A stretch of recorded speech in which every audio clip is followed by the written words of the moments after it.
these 3 questions. However, I want your answers to have the words have or has in them, and they also have to have the word I.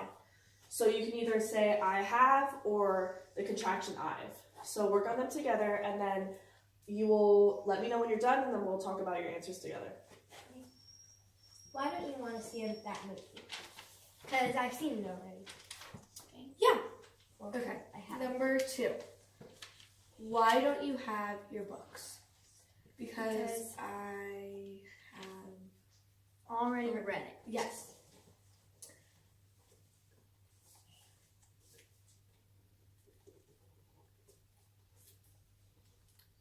Okay.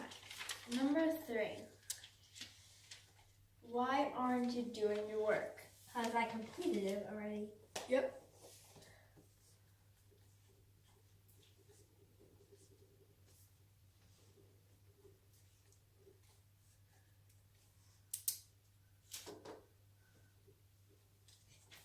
Okay.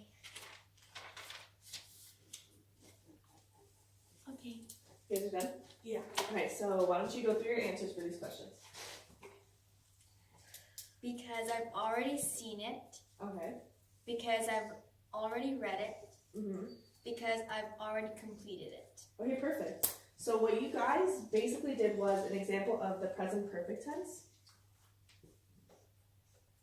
So the present perfect tense is used in the English language, and it's formed by using the helping verbs such as has or have, along with the past participle of another verb. So past participle means words like I have gone, or I have went, or I have given, I have read.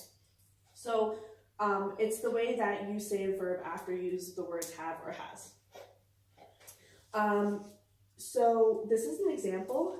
The little piggy saying, I have learned this before, and so has she. So here you can see that he's saying, I have learned, and so has she. So this is a perfect example of the present perfect. And one of the best ways to remember what the present perfect is basically the saying have perfection. So you will always know that the present perfect will always have the word have or has in it. So just remember that, have perfection. Can I move on? Yeah. Okay, so there actually is a difference between the present perfect and the simple past. So the simple past would be, I went to the store yesterday. Whereas the present perfect would be, I have gone to the store. So for the present perfect, it's when the time of an action is not important or specified. However, when you use the simple past, you usually give a time or specify when it happened. So another example would be, I have lived in Leon. That would be the present perfect because you're saying I have lived. You're not saying when you lived, you're not saying for how long, you're just saying that you have lived there. For the simple past, you would say I lived in Leon in 1989. So that's basically telling you when it has happened or for how long. So does anyone want to give me an example of a simple past sentence? Go ahead. I have danced since I was 2. Well, that's present perfect. A simple past would be I danced yesterday. Okay. And then the present perfect would be I have danced. Do you guys understand? Yeah. Okay. So there's 3 main uses for the present perfect. The first use is used to describe actions that started at some time in the past and is still continuing now. So when you use this present perfect use, you usually use the words for and since along in the sentence with have or has. So an example would be, she has lived in Canada since 2014, or they have gone to school for 4 years. So if you look at the sentence, you can see that if you remove the word since, the sentence would not make sense.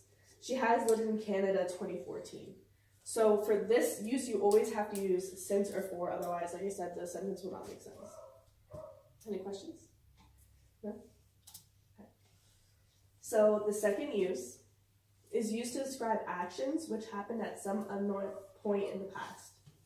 So usually With this use, you use other words such as already, not, or yet. You can use them together, like I have not done that yet, and never.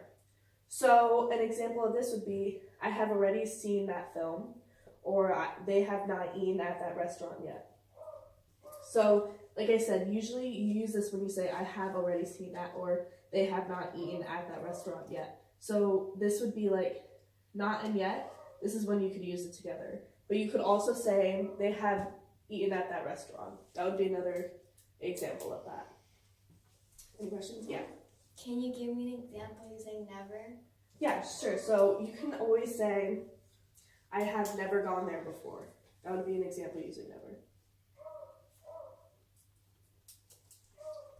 Can we move on? So our third and final use is used to describe actions which happened in the past but had an effect in the present. So this one sounds a little bit confusing, but it's actually pretty simple. So you would say, I've lost my keys, or she has broken her arm. And the way this is different from a simple past is when you say I've lost my keys, that means that you lost your keys and they're still lost. That's usually what it implies. When you would say I lost my keys, that basically usually means that you lost it, but you might have found it. You guys get that? Yeah. How could you use that sentence without the have or the has? So you would say, I lost my keys, or she broke her arm yesterday. And what you guys should notice is that when you take out the have or the has, I'm actually happy you mentioned that, you have to change the other verb, so the other main verb. So you would say she broke her arm, not she broken her arm, because that wouldn't make sense. So once you take out the have or has, you have to automatically change the verb from the present participle to the simple verb. And vice versa. If you're going to add have or has, you have to change it from broke to broken. Does that make sense? Yeah. Okay, so just to practice, we're going to play a little game. So we're going to play Kahoot. So get your devices out just to see how much you guys have learned. And then if you guys have any problems, I'll see you in the Kahoot. We'll work on more practice problems.